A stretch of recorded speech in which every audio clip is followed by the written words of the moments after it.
tout le monde, c'est Muriel. Alors je vous retrouve aujourd'hui pour le cahier spiritualité consacré aux runes de Lyra Soltoire. Oui, j'écorche encore son nom. Ce n'est pas grave, ne m'en veux pas. Mais voilà. Alors, sur les runes c'est très intéressant. Ça a été mis en avant pour beaucoup de personnes par la série Viking, qui a eu beaucoup de succès. Mais les runes, c'est très riche, beaucoup de symboles, beaucoup d'utilisations, etc. Donc, le sommaire. Que sont les runes? Clichés, idées reçues, les différents futarques, l'usage des runes, intermède mythologique de Freyr et Gerd. Désolée pour les trucs, j'ai trop envie de dire voyelles, j'achète. Les runes en magie, une partie, deux parties. Les runes en divination, en deux parties. Tirer ou jeter les runes, intermède mythologique, Odin, le chaudron de poésie. Les sigils, les runes liées, les runes au quotidien, clin d'œil runique, fabriquer ces runes, intermède mythologique, Tyr et le loup, Fenrir. Et ensuite, vous avez les corrections et un glossaire.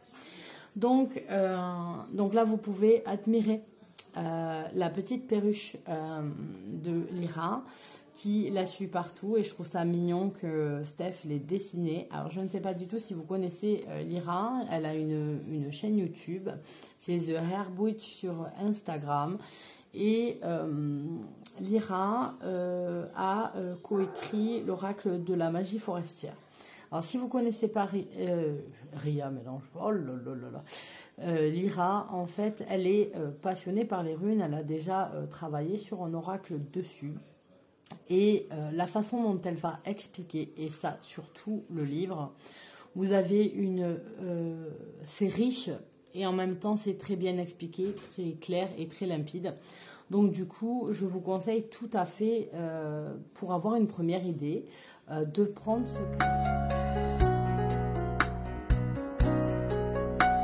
cahier parce que vous allez apprendre beaucoup de choses et ça va vraiment vous aider, je pense, dans l'utilisation des runes.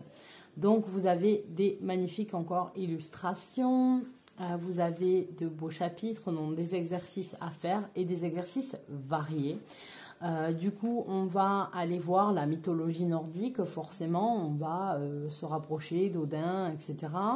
On va avoir les noms des runes qui nous sont donnés, leurs différentes prononciations, à quoi cela se rapporte.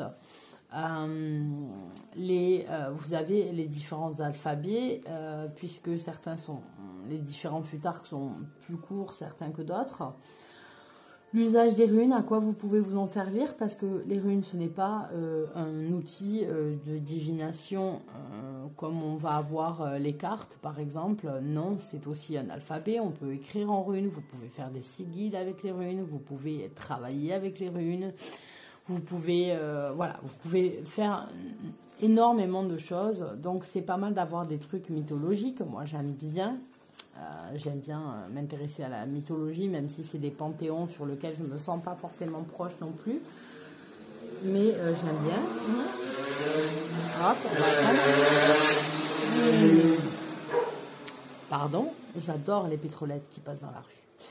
J'adore. Et donc voilà, vous avez pas mal d'exercices sympas. Par exemple, si vous aviez besoin des runes pour telle chose, etc. Là, par exemple, on a Fergus voudrait aider sa petite amie qui vient de perdre son emploi.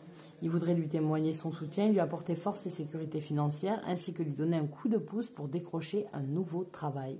Quelles sont les runes que vous utiliseriez pour ce problème-là? Et pour travailler dans le fait de faire des sortilèges ou rituels. Voilà. Les illustrations sont magnifiques. Hein. Ouh là là, Stéphanie, elle nous fait des trucs magnifiques.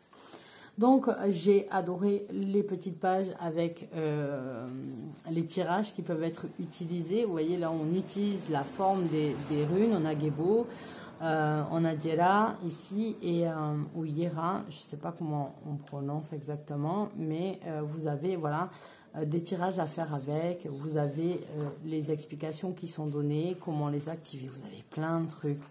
Il est vraiment passionnant et donc ceux qui voulaient s'intéresser aux runes, c'est vraiment quelque chose que je vous conseille parce que vous apprenez à travailler avec, vous apprenez un petit peu aussi ce qu'elles sont, etc. Donc vous avez vraiment un premier jet très intéressant pour un prix de même pas 7 € quoi.